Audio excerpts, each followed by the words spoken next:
വടക്കാഞ്ചേരിയിൽ പോലീസും മോട്ടോർ വാഹന വകുപ്പും തമ്മിലുള്ള മൂപ്പിളമ തർക്കം വിവാദത്തിലേക്ക്.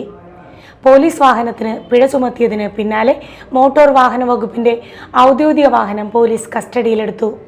സംഭവത്തിൽ ഉദ്യോഗസ്ഥരെ ചോദ്യം ചെയ്തതായും അന്വേഷണം പുരോഗമിക്കുകയാണെന്നും പോലീസ് അറിയിച്ചു. വടക്കാഞ്ചേരി പോലീസിന്റെ ഔദ്യോഗിക ബൊലേറോ വാഹനത്തിന് പിഴ ചുമത്തിയ സംഭവത്തിന് പിന്നാലെയാണ് മോട്ടോർ വാഹന വകുപ്പിന്റെ ഔദ്യോഗിക വാഹനം പോലീസ് കസ്റ്റഡിയിലെടുത്തത്.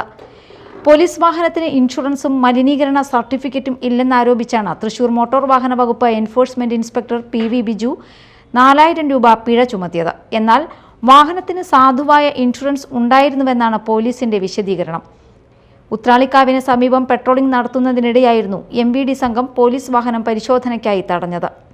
ഈ നടപടിക്കിടെ പോലീസ് ഉദ്യോഗസ്ഥരുടെ കൃത്യനിർവഹണം തടസ്സപ്പെടുത്തിയെന്ന പരാതിയുടെ അടിസ്ഥാനത്തിൽ വടക്കാഞ്ചേരി പോലീസ് കേസെടുത്ത് അന്വേഷണം ആരംഭിച്ചു.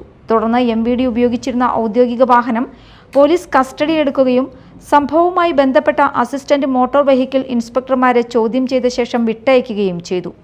സംഭവവുമായി ബന്ധപ്പെട്ട അന്വേഷണത്തിന്റെ ഭാഗമായി എൻഫോഴ്സ്മെന്റ് ഇൻസ്പെക്ടർ PV ബിജുവിനെ കണ്ടെത്താനുള്ള നടപടികൾ തുടരുകയാണെന്നാണ് പോലീസ് വൃത്തങ്ങൾ നൽകുന്ന വിവരം.